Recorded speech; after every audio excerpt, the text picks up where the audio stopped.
ನಮಸ್ಕಾರ ಎಲ್ರಿಗೂ ಮನುಷ್ಯ ಸಂದೇಶ್ ಯೂಟ್ಯೂಬ್ ಚಾನಲ್ಗೆ ಸ್ವಾಗತ. ಎಸ್, ಈ ವಿಡಿಯೋದಲ್ಲಿ ಥ್ರೂ ಔಟ್ ದ ವಿಡಿಯೋ ನಾನು ಒಬ್ಬಳೇ ಇರ್ತೀನಿ. ಯಾಕಂದರೆ ಇದು ನಂದು pregnancy journey plus delivery experience vlog ಆಗಿರುತ್ತೆ. ಹಾಗಾಗಿ ಇದನ್ನು ನಾನು ನಿಮ್ಮ ಜೊತೆ ಶೇರ್ ಮಾಡ್ಕೊಳ್ಬೇಕು ಅಂತ ಅಂದ್ಕೊಂಡಿದ್ದೇನೆ. ಇದನ್ನು ನಾನು ಪ್ರೆಗ್ನೆನ್ಸಿ ಜರ್ನಿ ಅಂದರೆ ಲಾಸ್ಟ್ ಡೆಲಿವರಿ ಮುಂಚೆ ಒಂದು ವಿಡಿಯೋ ಮಾಡುವ ಅಂತ ಅಂದ್ಕೊಂಡಿದ್ದೆ. 9 ಮಂತ್ ಪ್ರೆಗ್ನೆನ್ಸಿ ಜರ್ನಿ ಏನೆಲ್ಲ ಆಗಿತ್ತು, ಯಾರಿಗಾದರೂ ಅಂದರೆ ಟಿಪ್ಸ್ ಅಂತ ನಾವು ಹೇಳಲ್ಲ. ಯಾಕಂದರೆ ಪ್ರತಿಯೊಬ್ಬರದ್ದು ಪ್ರೆಗ್ನೆನ್ಸಿ ಜರ್ನಿ ಆಗಿರ್ಬೋದು, ಡೆಲಿವರಿ ಎಕ್ಸ್ಪೀರಿಯನ್ಸ್ ಪ್ರತಿಯೊಬ್ಬರದ್ದು ಚೇಂಜ್ ಇರುತ್ತೆ. ಹಾಗಾಗಿ ನಮ್ಮದು ಏನು ಎಕ್ಸ್ಪೀರಿಯನ್ಸ್ ಆಗಿದೆ ಅದರಿಂದ ಕೆಲವರಿಗೆ ಏನಾದರೂ ಒಂದು ಯೂಸ್ ಆಗ್ಬೋದು ಅಂದ್ಕೊಂಡು ಮಾಡಬೇಕು ಅಂತ ಇದ್ದೆ ಆ ಟೈಮಲ್ಲಿ. ಬಟ್ ಲಾಸ್ಟ್ ಮೂಮೆಂಟಿಗೆ ಆಗಿಲ್ಲ. ಹಾಗಾಗಿ ಇವತ್ತು ಪ್ರೆಗ್ನೆನ್ಸಿ ಜರ್ನಿ ವಿತ್ ಡೆಲಿವರಿ ಎಕ್ಸ್ಪೀರಿಯನ್ಸನ್ನು ಶೇರ್ ಮಾಡುವಂತ ಅಂದ್ಕೊಂಡಿದ್ದೇನೆ. ಎಸ್, ನಂದು ಫಸ್ಟ್ ಪ್ರೆಗ್ನೆನ್ಸಿ ಕನ್ಫರ್ಮ್ ಆಗಿರುವಂಥದ್ದು ಜೂನ್ 11th, ಅಂದರೆ ಜೂನ್ 11th ನಂದು ಲಾಸ್ಟ್ ಪೀರಿಯಡ್ ಡೇಟ್ ಆಗಿತ್ತು. ಹಾಗಾಗಿ ನಾನು 12th ಅಂದರೆ ಕೆಲವರು 1 ವೀಕ್ ನಂತರ 10 ಡೇಸ್ ನಂತರ ಕನ್ಫರ್ಮ್ ಮಾಡ್ಕೊಳ್ತಾರೆ. ಬಟ್ ನನಗೆ ಕ್ಯೂರಿಯಾಸಿಟಿಗೆ ನಾನು 11th ನಂದು ಪೀರಿಯಡ್ ಡೇಟ್ ಇತ್ತು. ಹಾಗಾಗಿ 12th ನಾನು ಚೆಕ್ ಮಾಡ್ಕೊಂಡಿದ್ದೆ. ನಂದು 12th ಕನ್ಫರ್ಮ್ ಅಂತ ಬಂದಿತ್ತು. ಆದರೂ ಕೂಡ ನಾವು ವಾಪಸ್ 40 ಡೇಸ್ ತನಕ ಕಾಯಬೇಕು ಅಂತ ಹೇಳ್ತಾರೆ. ಹಾಗಾಗಿ ವಾಪಸ್ 10 ಡೇಸ್ ಬಿಟ್ಟು ವಾಪಸ್ ಕನ್ಫರ್ಮ್ ಆದಮೇಲೆ ನಾವು ಫಸ್ಟ್ ವಿಸಿಟ್ ಅಂತ ಮಾಡಲಿಕ್ಕಿರುತ್ತೆ. ಬಟ್ ಆ ಟೈಮಲ್ಲಿ ಏನಂದರೆ ನಂದು ಆ್ಯಕ್ಚುಲಿ ಡಾಕ್ಟರ್ ಇದ್ದಿದ್ದು ಮಂಗಳೂರಲ್ಲಿ. ಆದರೆ ನಾವು ಆವಾಗ ಜೂನಲ್ಲಿ ನಾವು ಬ್ಯಾಂಗ್ಳೂರಿಗೆ ಹೋಗಿ ಆಗಿತ್ತು. ಹಾಗಾಗಿ 3 ಮಂತ್ ಆಮೇಲೆ ಟ್ರಾವೆಲ್ ಮಾಡಲಿಕ್ಕಿಲ್ಲ ಅಂತ ಫಸ್ಟ್ 3 ಮಂತ್ ನಾನು ಅಲ್ಲೇ ಚೆಕಪ್ ಎಲ್ಲ ಹೋಗ್ತಾ ಇದ್ದೆ. ನಾನು ಫಸ್ಟ್ ಹೋಗಿರುವಂಥದ್ದು 29th ಇಲ್ಲಿ ಸ್ಕ್ಯಾನಿಂಗ್, ಫಸ್ಟ್ ಇದು ಸ್ಕ್ಯಾನಿಂಗ್ ರಿಪೋರ್ಟ್ ಅಂತಲೇ ಹೇಳ್ಬೋದು. ಯಾಕಂದರೆ ಇದು ತುಂಬ ಪ್ರತಿಯೊಬ್ಬರಿಗೂ ಎಕ್ಸ್ಪೀರಿಯನ್ಸ್ ಇರ್ಬೋದು. ಈ ಸ್ಕ್ಯಾನಿಂಗ್ ಏನಿದೆ ತುಂಬ ನಮಗೆ ತುಂಬ ಇಂಪಾರ್ಟೆಂಟ್ ಆಗಿರುತ್ತೆ. ಯಾಕಂದರೆ ನಮ್ಮದೇನು ಪಾಸಿಟಿವ್ ಬಂದರೂ ಕೂಡ ಇದರಲ್ಲಿ ಬೇಬಿದು ಹಾರ್ಟ್ ಬೀಟ್ ಕರೆಕ್ಟ್ ಇದೆಯಾ, ಆಮೇಲೆ ಫುಲ್ ಕನ್ಫರ್ಮ್ ಅಂತ ಆಗೋದು ಅಂತ ಹೇಳ್ತಾರೆ.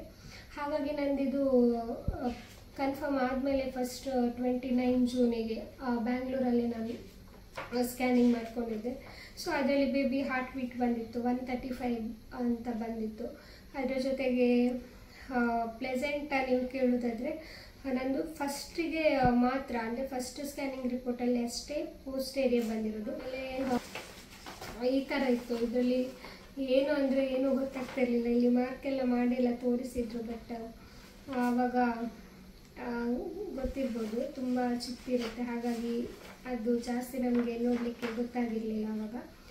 ಆಮೇಲೆ 3 ಮಂತ್ ಆದಮೇಲೆ ಅಂದರೆ ಪ್ರೆಗ್ನೆನ್ಸಿ ಕನ್ಫರ್ಮೇಷನ್ ವಿಡಿಯೋದಲ್ಲಿ ನಾನು ಶೇರ್ ಮಾಡಿದ್ದೆ. ಅಂದರೆ ಸ್ಟಾರ್ಟಿಂಗ್ 3 ಮಂತ್ ಯಾವ ರೀತಿ ಇತ್ತು ಅಂತ. ಅದು ಆಲ್ಮೋಸ್ಟ್ ಎಲ್ರಿಗೂ ಅದೇ ರೀತಿ ಇರ್ಬೋದು, ಕೆಲವರಿಗೆ ಇರಲ್ಲ ಅನಿಸುತ್ತೆ. ನನಗಂದರೆ ಯಾವಾಗ ಕನ್ಫರ್ಮ್ ಆಯಿತು ಆಮೇಲೆ 1.5 ತಿಂಗಳಾದಮೇಲೆ ವಾಮಿಟಿಂಗ್ ಎಲ್ಲ ಸ್ಟಾರ್ಟ್ ಆಗಿರುವಂಥದ್ದು. ಆ ಟೈಮಲ್ಲಿ ಇವರು ನನ್ನ ಜೊತೆ ಇದ್ದರು. ಯಾಕಂದರೆ ಅದು ಜೂನ್ ಜುಲೈ ಆ ಥರ ಮಂತ್ ಆಗಿರೋದ್ರಿಂದ ಇವರಿಗೆ ಪ್ರೋಗ್ರಾಮ್ಸ್ ಆ ಟೈಮಲ್ಲಿ ಇರಲಿಲ್ಲ. ಸೊ 2 ಮಂತ್ ನನ್ನ ಜೊತೆಗೇ ಇದ್ದರು. ಸೊ ಅದು ಎಷ್ಟು ಇಂಪಾರ್ಟೆಂಟ್ ಆಗಿತ್ತಂದರೆ ನನಗೆ ಆ ಟೈಮಲ್ಲಿ. ಯಾಕಂದರೆ ನಾವು ಆಲ್ರೆಡಿ ಅಲ್ಲಿ ಬ್ಯಾಂಗ್ಳೂರಿಗೆ ಶಿಫ್ಟ್ ಆಗಿತ್ತು, ನಾನು ಒಬ್ಬಳೇ ಇರ್ತಾಯಿದ್ದೆ. ಮತ್ತು ಫಸ್ಟ್ ಪ್ರೆಗ್ನೆನ್ಸಿ ಆಗಿರೋದ್ರಿಂದ ತುಂಬ ನಾವು ಕನ್ಫ್ಯೂಷನಲ್ಲಿ ಇರ್ತೀವಿ. ಪ್ಲಸ್ ನಮಗೆ ಆ ಟೈಮಲ್ಲಿ ತುಂಬ ಸಪೋರ್ಟ್ ಬೇಕಾಗುತ್ತೆ, ಗೊತ್ತಿರ್ಬೋದು. ಹಾಗಾಗಿ ನಾನು ಅವತ್ತು ಕೂಡ ವಿಡಿಯೋದಲ್ಲಿ ಹೇಳಿದ್ದೆ. ಅಂದರೆ ನನಗೆ ಯಾವಾಗ ವಾಮಿಟಿಂಗ್ ಸ್ಟಾರ್ಟ್ ಆಗಿತ್ತು 1 ತಿಂಗಳಿಂದ 3.5 ಮಂತ್ ತನಕ ಡೈಲಿ, ಅಂದರೆ ಸ್ಟಾರ್ಟಿಂಗಲ್ಲಿ ತುಂಬ ಜಾಸ್ತಿ ಇತ್ತು. ಡೈಲಿ 1 ಟೈಮ್ ಆದರೂ ನಾನು ವಾಮಿಟಿಂಗ್ ಮಾಡ್ತಾಯಿದ್ದೆ. ಹಾಗಾಗಿ ಆ ಪ್ರತಿ ಟೈಮಲ್ಲೂ ನನಗೆ ಇವರು ನನಗೆ ಆ ಥರ ಕೇರ್ ಮಾಡಿದರು. ಆ್ಯಕ್ಚುಲಿ ನಾನು ಈ ವಿಡಿಯೋ ಮಾಡ್ತಾ ಇರುವಾಗ ಅವರನ್ನು ಮಿಸ್ ಮಾಡ್ಕೊಳ್ತಾ ಇದ್ದೇನೆ. ಯಾಕಂದರೆ ಇದನ್ನು ಶೇರ್ ಮಾಡುವಾಗ ಅವರು ಕೂಡ ಬೇಕಿತ್ತು. ಬಟ್ ಅವರು ಇವಾಗ ಗೊತ್ತಿರ್ಬೋದು ಏಪ್ರಿಲ್ ಮೇ ಎಲ್ಲ ಪ್ರೋಗ್ರಾಮ್ ಸೀಸನ್ ಆಗಿರೋದ್ರಿಂದ ಬ್ಯುಸಿ ಇದ್ದಾರೆ. ಬಟ್ ನಾನು ಇದು ವಿಡಿಯೋ ಸ್ವಲ್ಪ ಬೇಗನೆ ಮಾಡುವ ಅಂತ ಅಂದ್ಕೊಂಡೆ. ಯಾಕಂದರೆ ಯಾರಾದರೂ ಇವಾಗ ಪ್ರೆಗ್ನೆನ್ಸಿ ಇರುವವರು ಇರ್ಬೋದು, ಡೆಲಿವರಿ ಹತ್ತಿರ ಇರುವವರು ಇರ್ಬೋದು. ಸೊ ಹಾಗಾಗಿ ಏನಾದರೂ ಒಂದು ಸ್ವಲ್ಪ ಯೂಸ್ ಆಗ್ಬೋದು ಅಂತ ಇದನ್ನು ಬೇಗ ಮಾಡುವಂಥ ಈ ವಿಡಿಯೋ ಮಾಡ್ತಾ ಇದ್ದೇನೆ.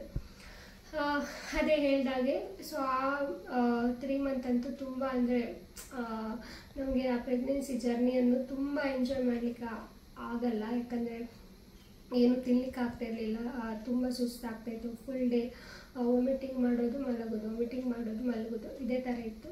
ಸೊ ಹಾಗಾಗಿ 3 ಮಂತ್ ಹೇಗೂ ಹೋಯಿತು. ಆ 3 ಮಂತ್ ಹತ್ತಿರ ಆಗುವಾಗ ಒಂದು 7 ಡೇಸ್ ಏನೋ ಇರುವಾಗ ಇವರಿಗೆ 10 ಡೇಸ್ ಹೊರಗಡೆ ಹೋಗಲೇಬೇಕಿತ್ತು. ಹಾಗಾಗಿ ಆವಾಗ ಅಮ್ಮ ಮತ್ತು ತಂಗಿ ಬಂದಿದ್ದರು.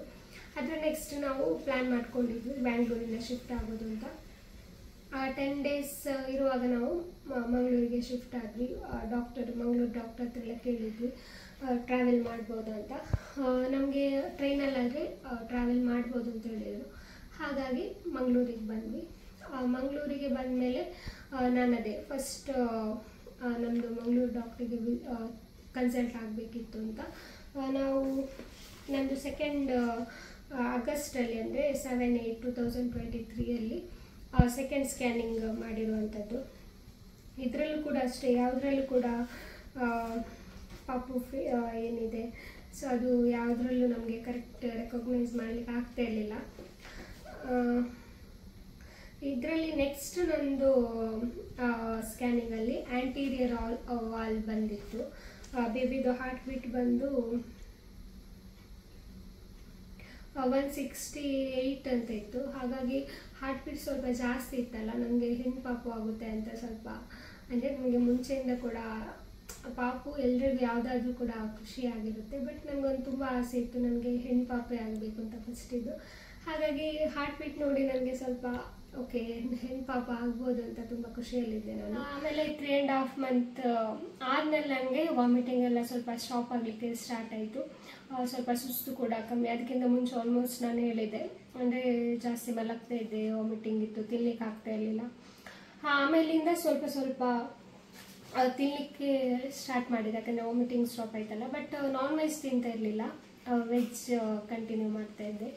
ಅದರ ಜೊತೆಗೆ ಸ್ವಲ್ಪ ಕೆಲಸ ಎಲ್ಲ ಮಾಡ್ತಾಯಿದ್ದೆ, ಅಂದರೆ ಜಾಸ್ತಿ ಕೆಲಸ ಬಗ್ಗೆ ಕೆಲಸ ಮಾಡೋದು ಆ ಥರ ಎಲ್ಲ ಮಾಡಲಿಕ್ಕೆ ಹೋಗ್ತಾ ಇರಲಿಲ್ಲ. ಯಾಕಂದರೆ ಫಸ್ಟ್ ಪ್ರೆಗ್ನೆನ್ಸಿ ಆದಮೇಲೆ ಸ್ವಲ್ಪ ಭಯ ಇರುತ್ತೆ, ನಮ್ಗೆ ಗೊತ್ತಿರಲ್ಲ ಇದು ಮಾಡ್ಬೋದು ಅದು ಮಾಡ್ಬೋದು ಅಂತ.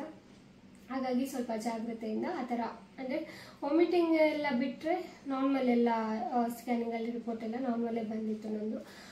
ಅದರ ನೆಕ್ಸ್ಟ್ ನಂದು ಅಂದರೆ ಅಕ್ಟೋಬರಲ್ಲೇನೋ ಸ್ಕ್ಯಾನಿಂಗ್ ಇತ್ತು. ಆವಾಗ ಕೂಡ ಅಷ್ಟೇ ನಂದು ಆ್ಯಂಟೀರಿಯರ್ ವಾಲೇ ಬಂದಿತ್ತು. ಬೇಬಿದು ಹಾರ್ಟ್ ಬೀಟ್ 147 ಬಂದಿತ್ತು. ಅದರ ಜೊತೆಗೆ ಪ್ರತಿ ಸ್ಕ್ಯಾನಿಂಗಲ್ಲೂ ಅಷ್ಟೇ ನನಗೆ ಪಾಪುದು ಇದೆಲ್ಲ ನೋಡುವಾಗ ನಮಗೆ ಅಷ್ಟು ಏನು ಗೊತ್ತಾಗ್ತಿರಲಿಲ್ಲ. ಈ ಸ್ಕ್ಯಾನ್ ಬಗ್ಗೆ ನಮಗೆ ಗೊತ್ತಿರಲಿಲ್ಲ, ಇಲ್ಲಾಂದರೆ ಅದರಲ್ಲಿ ಪಾಪು ಫೇಸ್ ಸ್ವಲ್ಪ ನೋಡ್ಬೋದು ಅಂತ ನೋಡ್ಬೋದು. ಆ ಸ್ಕ್ಯಾನಲ್ಲಿ ಸ್ವಲ್ಪ ನೋಡ್ಬೋದು. ಬಟ್ ನಮ್ಗೆ ಅದು ಲಾಸ್ಟ್ ಅಂದರೆ ಜನವರಿಯಲ್ಲೇನೋ ಗೊತ್ತಾಗಿತ್ತು. ಸೊ ಡಾಕ್ಟ್ರಿಗೆ ಕೇಳುವಾಗ ಹೇಳಿದರು, ಇಲ್ಲ ಇನ್ನು ಅಂದರೆ ಆ ಸ್ಕ್ಯಾನ್ ಮಾಡಲ್ಲ ಅಂತ ಹೇಳಿದರು, ಇನ್ನು ಪಾಪು ಬಂದಮೇಲೆ ಡೈರೆಕ್ಟೇ ನೋಡಿ ಅಂತ ಹೇಳಿದರು. ಹಾಗಾಗಿ ಇದರಲ್ಲೆಲ್ಲ ಅಷ್ಟು ಗೊತ್ತಾಗ್ತಾ ಇರಲಿಲ್ಲ. ಅಂದರೆ ನನಗೇನೋ ಮೈಂಡಿಗೆ ಬರ್ಲಿಕ್ಕೆ ಸ್ಟಾರ್ಟ್ ಆಯ್ತಿಲ್ಲ ಗಂಡು ಪಾಪೆ ಆಗೋದು.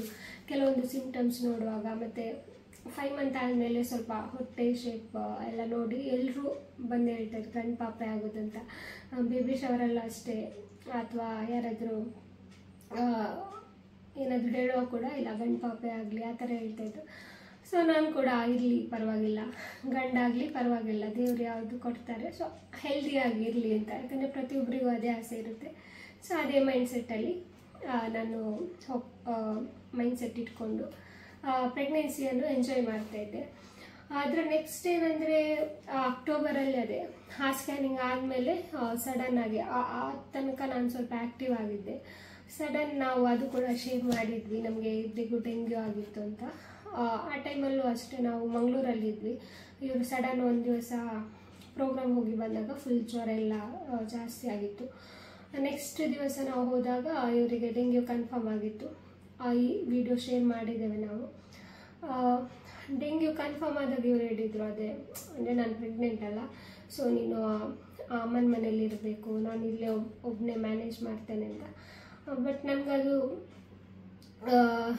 ಅಷ್ಟೇನು ಸರಿ ಕಾಣ್ತಾ ಇರಲಿಲ್ಲ. ಯಾಕಂದರೆ ಬರೋದಾದರೆ ಬಂದೇ ಬರುತ್ತೆ, ಏನು ಮಾಡಲಿಕ್ಕಾಗಲ್ಲ. ಅದಕ್ಕಿಂತ ಮುಂಚೆ ನಂದು ಅಮ್ಮನಿಗೂ ಬಂದಿತ್ತು, ಅಲ್ಲ ಅದಕ್ಕಿಂತ ಮುಂಚೆ ತಂಗಿಗೆ ಬಂದು ಹೋಗಿತ್ತು ಡೆಂಗ್ಯೂ. ಆಮೇಲೆ ಸೇಮ್ ಟೈಮಲ್ಲಿ ನನಗೆ, ನನ್ನ ಅಮ್ಮನಿಗೆ, ಇವರಿಗೆ 3 ಜನಕ್ಕೆ ಅಂದರೆ ಫಸ್ಟ್ ಇವ್ರದ್ದು ಇಲ್ಲಿ ಕನ್ಫರ್ಮ್ ಆಯಿತು. 2 ಡೇಸ್ ಬಿಟ್ಟು ನನಗೆ ಜ್ವರ ಎಲ್ಲ ಸ್ಟಾರ್ಟ್ ಆಯಿತು, ತಲೆನೋವು ಸ್ಟಾರ್ಟ್ ಆಯಿತು. ಅಂದರೆ ಇವರು ಬೆಳಗ್ಗೆ ಪ್ರೋಗ್ರಾಮ್ ಹೋಗಿದ್ರು, ಮಂಗಳೂರಲ್ಲೇ ಪ್ರೋಗ್ರಾಮ್ ಇತ್ತು. ಇವ್ರು ಹೋದಾಗ ನಾನು ಸುಸ್ತು ಅಂತ ಮಲಗಿದ್ದೆ. ನಾನು ಅಂದ್ಕೊಂಡಿದ್ದೆ ಪ್ರೆಗ್ನೆನ್ಸಿಯಲ್ಲಿ ಸುಸ್ತಿರುತ್ತಲ್ಲ ಅದು ಅಂತ. ಬಟ್ ಕಾಲೆಲ್ಲ ಫುಲ್, ಕಾಲೊಂದು ಸ್ಟೆಪ್ ಇಡ್ಲಿಕ್ಕೆ ಆಗ್ತಾಯಿರಲಿಲ್ಲ, ಅಷ್ಟು ನೋವಾಗ್ತಾಯಿತ್ತು. ಆಮೇಲೆ ಜ್ವರ, ವಾಮಿಟಿಂಗ್ ಥರ ವಾಪಸ್ ಸ್ಟಾರ್ಟ್ ಆಯಿತು. ಸೊ ನಮಗೆ ಸ್ವಲ್ಪ ಡೌಟ್ ಆಯಿತು ಅಂತ ನಾವು ಆವತ್ತೇ ರಿಪೋರ್ಟ್ ಎಲ್ಲ ತೆಗೆದ್ವಿ. ನೋಡುವಾಗ ನನಗೆ ಕೂಡ ಡೆಂಗ್ಯೂ ಕನ್ಫರ್ಮ್ ಆಗಿತ್ತು. ಸೊ ಮತ್ತೇನು ಮಾಡೋದು, ಒಂದು ದಿವಸ ಮನೆಯಲ್ಲೇ ಅಂದರೆ ನಿಂತ್ವಿ. ಆ ನೈಟ್ ಏನು ಅಂದರೆ ನಾನು ಪ್ರೆಗ್ನೆಂಟ್ ಆಗಿರೋದ್ರಿಂದ ಡಾಕ್ಟರ್ ಹತ್ರ ಕೇಳಿದ್ದು. ಇವರಿಗೂ ಸ್ವಲ್ಪ ಜಾಸ್ತಿ ಆಗಿತ್ತು, ಪ್ಲೇಟ್ಲೆಟ್ಸ್ ಎಲ್ಲ ಕಮ್ಮಿ ಆಗಿತ್ತು. ಹಾಗಾಗಿ ಡಿಸೈಡ್ ಮಾಡಿ ಇಬ್ಬರು ಕೂಡ ಒಟ್ಟಿಗೆ ಅಡ್ಮಿಟ್ ಆಗಿದ್ವಿ. ರಿಸ್ಕ್ ತಗೊಳ್ಳೋದು ಬೇಡ ಅಂತ ನಮ್ಮ ಡಾಕ್ಟ್ರು ಕೂಡ ಫಾದರ್ ಮುಲ್ಲರ್ ಹಾಸ್ಪಿಟಲಲ್ಲಿ ಅಡ್ಮಿಟ್ ಆಗಿದ್ವಿ. ಅಲ್ಲಿ ನಮ್ಮ ಡಾಕ್ಟ್ರು ಕೂಡ ಅಂದರೆ ನಮ್ಮದು ಡೆಂಗ್ಯೂ ಡಾಕ್ಟ್ರು ನಾವು ಬೇರೆ ವಿಸಿಟ್ ಆಗಿದ್ವಿ, ಅವ್ರು ಕೂಡ ಬರ್ತಾಯಿದ್ರು. ನನ್ನ ಡಾಕ್ಟ್ರು ಕೂಡ ಡೈಲಿ 3 ಡೇಸ್ ಇದ್ವಿ, 3 ಡೇಸ್ ಬಂದು ಹೋಗ್ತಾಯಿದ್ರು. ಸೊ ಅದಂತೂ ಎಕ್ಸ್ಪೀರಿಯೆನ್ಸ್ ಮರೀಲಿಕ್ಕೆ ಸಾಧ್ಯ ಇಲ್ಲ ಅಂಥ ಟೈಮಲ್ಲಿ. ಯಾಕಂದರೆ ಒಂದು ಮನೆಯಲ್ಲಿ ಇಬ್ಬರಿಗೆ ಕೂಡ ಹುಷಾರು ತಪ್ಪಿದರೆ ತುಂಬ ಕಷ್ಟ ಆಗುತ್ತೆ. ಅದರ ಜೊತೆಗೆ ಇಲ್ಲಿ ಅಮ್ಮನಿಗೂ ಹುಷಾರಿರಲಿಲ್ಲ, ಅಮ್ಮನಿಗೂ ಡೆಂಗ್ಯೂ ಪಾಸಿಟಿವ್ ಬಂದಿತ್ತು. ಅವರು ನಮ್ಮ ಊರಲ್ಲೇ ಇರೋ ಡಾಕ್ಟರ್ ಹತ್ರ ತೋರಿಸ್ತಿದ್ದು. ಎಲ್ಲ ಆ ಸಿಚುವೇಶನ್ ಒಂಥರ ತುಂಬ ಕಷ್ಟ ಆಗಿತ್ತು ನಮಗೆ ಆ ಟೈಮಲ್ಲಿ. ಅಂದರೆ ಇನ್ ಕೇಸ್ ನನಗೆ ಹುಷಾರಿಲ್ಲ ಅಂದರೆ ಇವ್ರು ನೋಡ್ಕೊಳ್ತಾರೆ, ಇವರಿಗೆ ಹುಷಾರಿಲ್ಲ ಅಂದರೆ ನಾನು ನೋಡ್ಕೊಳ್ತೀನಿ. ಬಟ್ ಇಬ್ಬರು ಕೂಡ ಅಲ್ಲಿ ನಾವು ಬೆಡ್ ರಿಡನ್ ಆಗಿದ್ವಿ ಅಂತಲೇ ಹೇಳ್ಬೋದು. ಅದೆಲ್ಲ ಮುಗಿಸ್ಕೊಂಡು ಅಂದರೆ ಹಾಸ್ಪಿಟಲಲ್ಲಿ ಇದ್ದಾಗ ನಾನು ಹುಷಾರೇ ಇದ್ದೆ, ನನಗೆ ಸ್ವಲ್ಪ ಸುಸ್ತಿತ್ತು. ಬಟ್ ಇವರಿಗೆ ಪಾಪ ಲೂಸ್ ಮೋಷನ್ ಅದೆಲ್ಲ ಸ್ವಲ್ಪ ಜಾಸ್ತಿ ಆಗಿತ್ತು. ನಮ್ಮದು ಪುಣ್ಯಕ್ಕೆಲ್ಲ ನಾರ್ಮಲ್ ಆಯಿತು. ಮನೆಗೆ ಬಂದ ನಂತರ, ಡಿಸ್ಚಾರ್ಜ್ ಆಗಿ ಮನೆಗೆ ಬಂದ ನಂತರ ವಾಪಸ್ ಅದೇ ರೀತಿ ನಾನು ಮಲಗ್ತಾ ಇದ್ದೆ. ಅಂದರೆ ಮುಂಚೆ 3 ಮಂತ್ ಯಾವ ಥರ ಇತ್ತು ಅದೇ ರೀತಿ ಒಂದು 2 ವೀಕ್ಸ್ ಏನೋ ಅದೇ ರೀತಿ ಆಯಿತು. ವಾಪಸ್ ಮಲಗೋದು, ಏನು ತಿನ್ನಲಿಕ್ಕಾಗ್ತಿರ್ಲಿಲ್ಲ. ಸೊ ಆ ಥರ ಎಲ್ಲ ವೆಯ್ಟ್ ಎಲ್ಲ ವಾಪಸ್ ನಂದಂದರೆ ಪ್ರೆಗ್ನೆನ್ಸಿ ಸ್ಟಾರ್ಟಿಂಗಿಂದ ಕೂಡ ವೆಯ್ಟ್ ಕಮ್ಮಿ ಆಗಿತ್ತು. ಅಂದರೆ ಸ್ಟಾರ್ಟಿಂಗ್ ವಾಮಿಟಿಂಗಲ್ಲಿ ಸ್ವಲ್ಪ ಕಮ್ಮಿ ಆಗಿತ್ತು, ವಾಪಸ್ ಜಾಸ್ತಿ ಆದದ್ದು ಕೂಡ ಇದರಿಂದ ಕಮ್ಮಿ ಆಯಿತು. ಸೊ ಅದಕ್ಕೋಸ್ಕರ ವಾಪಸ್ ನನ್ನೊಂದು ಸ್ಕ್ಯಾನಿಂಗ್ ಮಾಡಿದರೆ, ಯಾಕೆಂದರೆ ನನಗೆ ಸ್ವಲ್ಪ ಭಯ ಇತ್ತು, ನಾನು ತಿಂತಾ ಇರಲಿಲ್ಲಲ್ಲ, ಪಾಪು ಇದ್ದು ವೆಯ್ಟ್ ಕಮ್ಮಿ ಇದೆಯಾ ಅಥವಾ ಏನಾದರೂ ಪ್ರಾಬ್ಲಮ್ ಆಗಿರ್ಬೋದಾ ಅಂತ. ಸೊ ಫುಲ್ ಅದೊಂದು ಟೆನ್ಷನ್ ತಗೊಂಡಿದ್ದೆ. ಹಾಗಾಗಿ ಡಾಕ್ಟ್ರು ನನಗೆ ಸಮಾಧಾನಕ್ಕೋಸ್ಕರ ವಾಪಸ್ ಒಂದು ಸ್ಕ್ಯಾನಿಂಗ್ ಮಾಡಿಸಿದ್ರು. ಅದರಲ್ಲಿ ಎಲ್ಲ ಪಾಪು ಎಲ್ಲ ಆರಾಮಾಗಿದೆ ಮತ್ತು ವೆಯ್ಟ್ ಹೈಟ್ ಎಲ್ಲ ಕರೆಕ್ಟ್ ಇದೆ ಅಂತ ಬಂತು. ಆಮೇಲೆ ನಾರ್ಮಲ್ ಹುಷಾರ ಕರೆಕ್ಟ್ ಆಯಿತು ಅದು ಕೂಡ. ಆಮೇಲೆ ನಂದು ಅದರ ಹತ್ರನೇ 1 ವಾರ ನಂತರ ನಂದು ಬೇಬಿ ಶವರ್ ಇತ್ತು. 7 ಮಂತಲ್ಲಿ ಮಾಡ್ತೀವಿ ನಾವು. ಸೊ ಅದು ಕೂಡ ಅಷ್ಟೇ ಅರ್ಜೆಂಟಾಗಿ ಪಾಪ ಇವರಿಗೆ ಮಿಡ್ಲಲ್ಲಿ ಪ್ರೋಗ್ರಾಮ್ ಇತ್ತು, ದುಬೈ ಹೋಗಬೇಕಿತ್ತು, ಈ ಕಡೆ ಹುಷಾರಿರಲಿಲ್ಲ. ಸೊ ಇದರ ಮಿಡ್ಲಲ್ಲಿ ಆ ಫಂಕ್ಷನ್ ಕೂಡ ಅಷ್ಟೇ ದೇವ್ರ ದಯದಲ್ಲಿ ನಾವೇನು ಅಂದ್ಕೊಂಡಿದ್ದೆ ನಾನು, ನನ್ನ ಬೇಬಿ ಶವರ್ ಅಂದರೆ ಪ್ರತಿಯೊಬ್ಬ ಪ್ರೆಗ್ನೆನ್ಸಿ ಲೇಡಿ ಕೂಡ ಸ್ಟಾರ್ಟಿಂಗಿಂದ ಒಂದು ಯಾವ ಕನ್ಫರ್ಮ್ ಆಗುತ್ತೆ ಅದರ ನಂತರ ಅದರ ಬಗ್ಗೆ ಎಲ್ಲ ಒಂದು ಆಸೆ ಇರುತ್ತೆ, ನಂದು ಬೇಬಿ ಶವರ್ ಈ ಥರ ಆಗಬೇಕು ಅಂತ. ಸೊ ನಾನು ಅಂದ್ಕೊಳ್ಳೋದಕ್ಕಿಂತ ಜಾಸ್ತಿ ಇದರಲ್ಲಿ ಇವರು ಮಾಡಿಕೊಟ್ರು, ಅದು ಕೂಡ ನನಗೆ ಖುಷಿ ಆಯಿತು. ಅದರ ನೆಕ್ಸ್ಟ್ ಅದನ್ನು ಮುಗಿಸ್ಕೊಂಡು ಅಮ್ಮನ ಮನೆಗೆ ಬಂದಮೇಲೆ ಆ ಟೈಮಲ್ಲೆಲ್ಲ ಸ್ವಲ್ಪ ವಾಕಿಂಗ್ ಅದೆಲ್ಲ ಮಾಡಲಿಕ್ಕೆ ಸ್ಟಾರ್ಟ್ ಮಾಡಿದ್ದೆ. ಅದು ಕೂಡ ಡೈಲಿ ಮಾಡ್ತಾ ಇರಲಿಲ್ಲ, ಯಾಕಂದರೆ ಸ್ಟಾರ್ಟಿಂಗಿಂದ ಕೂಡ ನಾನು ವಾಕಿಂಗ್ ಅಂತ ಡೈಲಿ ಮಾಡೋದು ಅಥವಾ ತುಂಬ ಆ್ಯಕ್ಟಿವ್ ಇರೋದು ಆ ಥರ ನನ್ನ ಪ್ರೆಗ್ನೆನ್ಸಿ ಇರಲಿಲ್ಲ. ಅದು ತುಂಬ ಸುಸ್ತಾಗ್ತಿತ್ತು ನನಗೆ. ಥ್ರೂಔಟ್ ದ ಪ್ರೆಗ್ನೆನ್ಸಿಯಲ್ಲಿ ನಾನು 9 ಮಂತಲ್ಲಿ ಅಷ್ಟೇ ಸ್ವಲ್ಪ ಲಾಸ್ಟಿಗೆ ತುಂಬ ಆ್ಯಕ್ಟಿವ್ ಇದ್ದಿದ್ದಂದರೆ ಲಾಸ್ಟಿಗೆ ಮಾತ್ರ. ಅದಕ್ಕಿಂತ ಮುಂಚೆ ಜಾಸ್ತಿ ಅಂದರೆ ನನಗೆ ನೈಟೆಲ್ಲ ನಿದ್ದೆ ಬೀಳ್ತಾ ಇರಲಿಲ್ಲ. ಹಾಗಾಗಿ ಡೇ ಟೈಮಲ್ಲಿ ಚೆನ್ನಾಗಿ ನಿದ್ದೆ ಮಾಡ್ತಾಯಿದ್ದೆ, ರೆಸ್ಟ್ ತಗೊಳ್ತಾ ಇದ್ದೆ. ಸ್ವಲ್ಪ ವಾಕಿಂಗ್ ಎಲ್ಲ ಸ್ಟಾರ್ಟ್ ಮಾಡಿದ್ದೆ. ಎಕ್ಸ್ಟ್ರಾ ಎಲ್ಲ ವೀಡಿಯೋಸ್ ಎಲ್ಲ ನೋಡ್ತಾ ಇದ್ದೆ, ಎಕ್ಸಸೈಸ್ ಮಾಡಬೇಕು, ನಾರ್ಮಲ್ ಆಗಬೇಕು ಅಂತ. ಬಟ್ ಜಾಸ್ತಿ ಯಾವುದು ಮಾಡಲಿಕ್ಕೆ ನನಗೆ ಧೈರ್ಯ ಬರ್ತಾ ಇರಲಿಲ್ಲ. ಪೊಸಿಷನ್ ಎಲ್ಲ ಕರೆಕ್ಟ್ ಗೊತ್ತಿಲ್ಲ, ಅದೇ ಮಾಡಿದರೆ ಏನಾದರೂ ಪ್ರಾಬ್ಲಮ್ ಆದರೆ ಪರವಾಗಿಲ್ಲ, ನಾರ್ಮಲ್ ಆದರೆ normal, in case C section ಆದರೂ ಪರವಾಗಿಲ್ಲ ಅಂತ ಆ ಮೈಂಡ್ ಸೆಟ್ಟಲ್ಲೇ ಇರ್ತಾಯಿದ್ದೆ ನಾನು. ಆಮೇಲೆ ಆ ಸ್ಕ್ಯಾನಿಂಗ್ ಆದಮೇಲೆ ನಮಗೆ ನೆಕ್ಸ್ಟ್ ನವಂಬರಲ್ಲಿ ಒಂದು ಸ್ಕ್ಯಾನಿಂಗ್ ಇತ್ತು, 7 ಮಂತಿದ್ದು.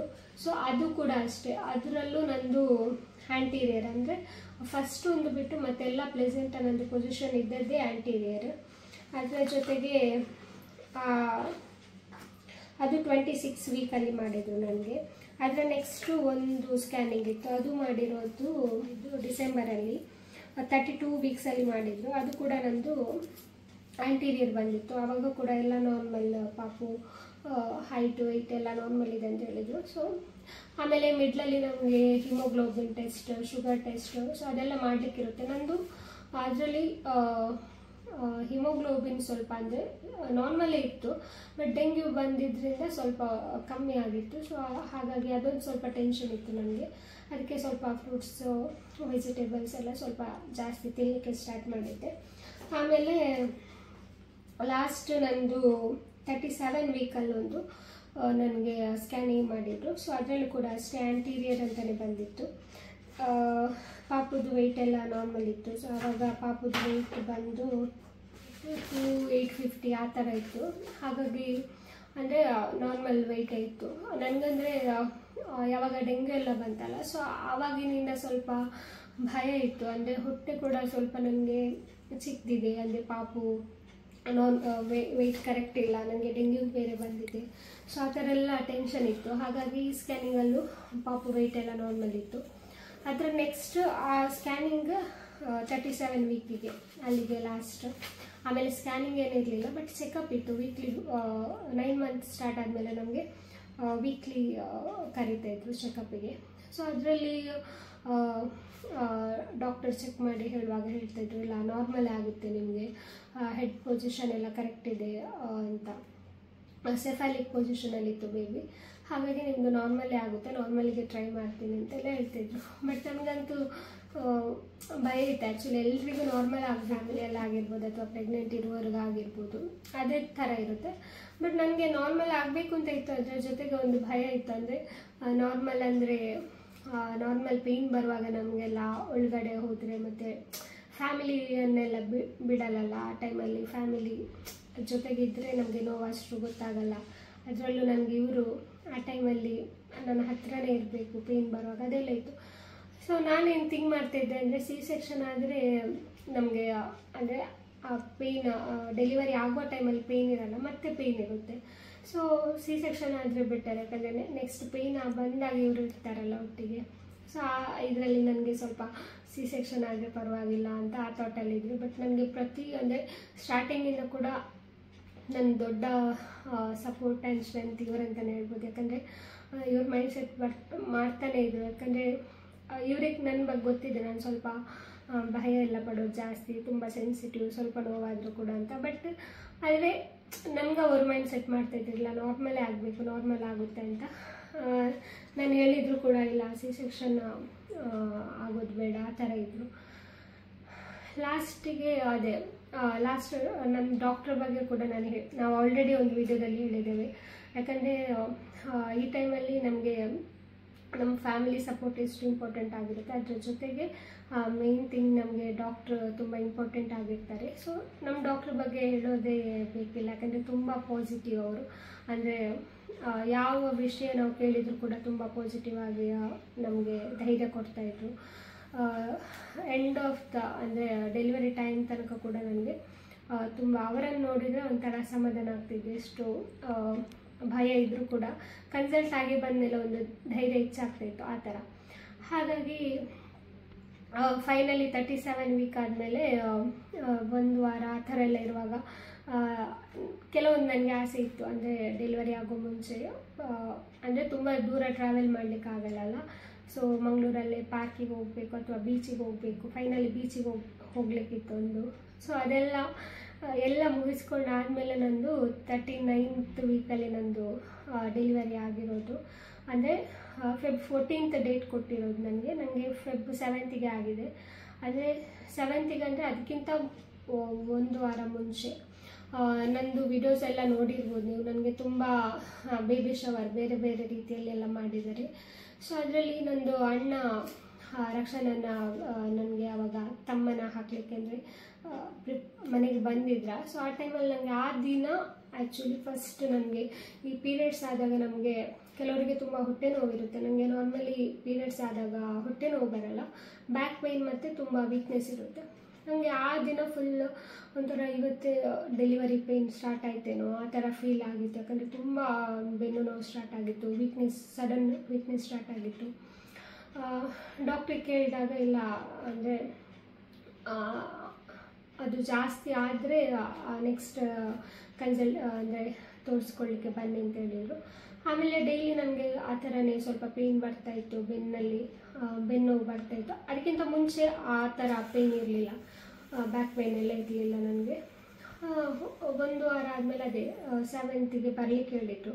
ಅವತ್ತು ಫುಲ್ ನನಗೆ ಬ್ಯಾಕ್ ಪೇಯ್ನ್ ಇತ್ತು, ವೀಕ್ನೆಸ್ ಇತ್ತು. ಬೆಳಗಿಂದನೇ ನಾನು ಮಲ್ಕೊಂಡಿದ್ದೆ, ಜಾಸ್ತಿ ಕೆಲಸ ಎಲ್ಲ ಮಾಡಲಿಕ್ಕೆ ಆಗ್ತಾ ಇರಲಿಲ್ಲ.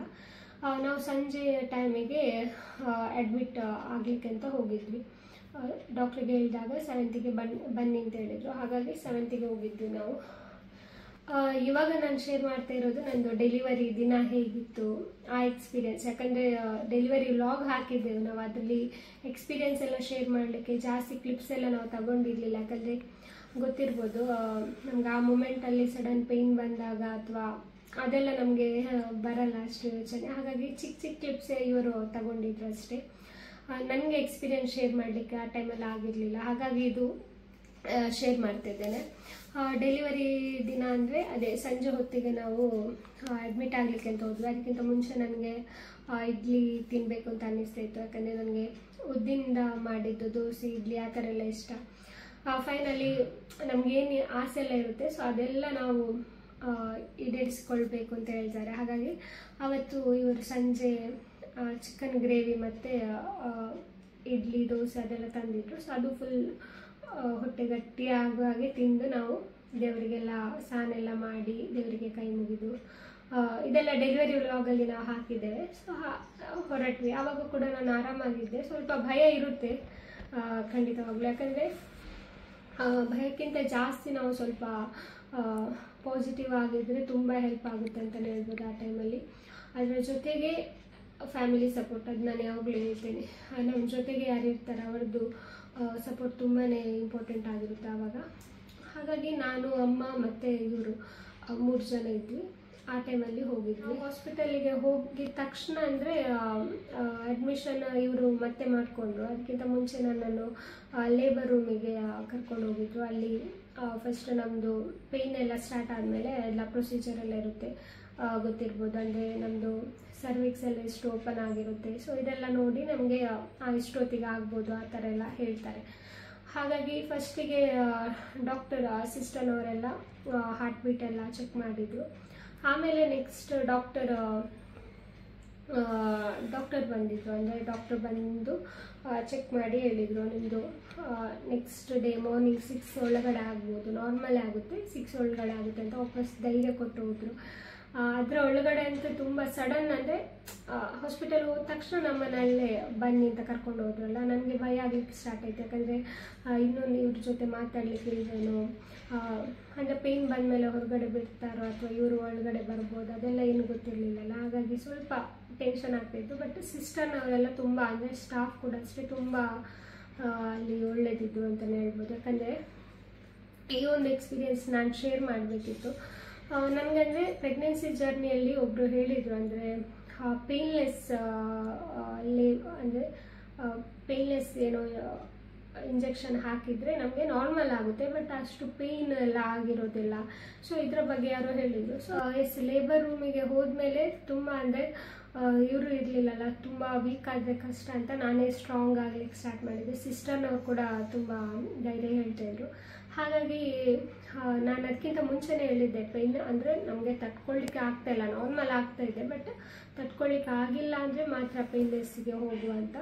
ಸೊ ನಾನು ಅಂದರೆ ಪೇಯ್ನ್ ಹೇಗೂ ಅದೊಂದು ನಮಗೆ ಪೇಯ್ನ್ ಇದ್ದರೂ ನಾನು ಎಕ್ಸ್ಪೀರಿಯೆನ್ಸ್ ಎಲ್ಲ ಕೇಳುವಾಗ, ವೀಡಿಯೋಸ್ ಕೆಲವ್ರದ್ದು ನೋಡುವಾಗ ಹೇಳಿದರು, ಎಷ್ಟು ಪೇಯ್ನ್ ಆದರೂ ಪಾಪು ಮುಖ ನೋಡುವಾಗ ಅದು ಪೇಯ್ನ್ ಎಲ್ಲ ಹೋಗುತ್ತೆ ಅಂತ.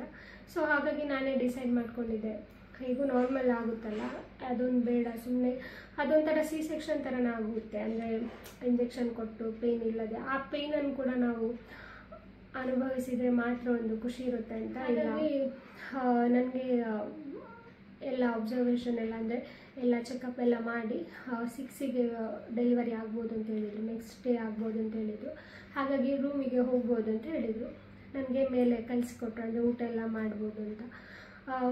ಸೊ ನಾನು ಯಾವಾಗ ಅದಕ್ಕಿಂತ ಮುಂಚೆನೇ ನನಗೆ ಸ್ವಲ್ಪ ಮೋಷನ್ ಬರೋ ಥರ, ಅಂದರೆ ಮೋಷನ್ ಬರ್ತಾ ಇರಲಿಲ್ಲ, ಬಟ್ ಮೋಷನ್ ಬರೋ ಥರ ಫೀಲ್ ಆಗ್ತಾಯಿತ್ತು. ಸಿಸ್ಟರ್ ಎಲ್ಲ ಹೇಳ್ತಾಯಿದ್ರು ಅದು ಇನ್ನು ಆ ಥರ ಅಂದರೆ ಆಗುತ್ತೆ, ಅಂದರೆ ಡೆಲಿವರಿ ಆಗೋ ಮುಂಚೆ ಆ ಥರ ಎಲ್ಲ ಇರುತ್ತೆ ನಿಮಗೆ ಅಂತ ಹೇಳಿದರು. ಹಾಗಾಗಿ ರೂಮ್ಗೆ ಇವರೆಲ್ಲ ಕರ್ಕೊಂಡು ನನಗೆ ಅವತ್ತು ಮೀನು ಸಾರು ಮತ್ತು ಊಟ ನಾವು ಮನೆಯಿಂದನೇ ಮಾಡಿ ತಗೊಂಡು ಹೋಗಿದ್ವಿ.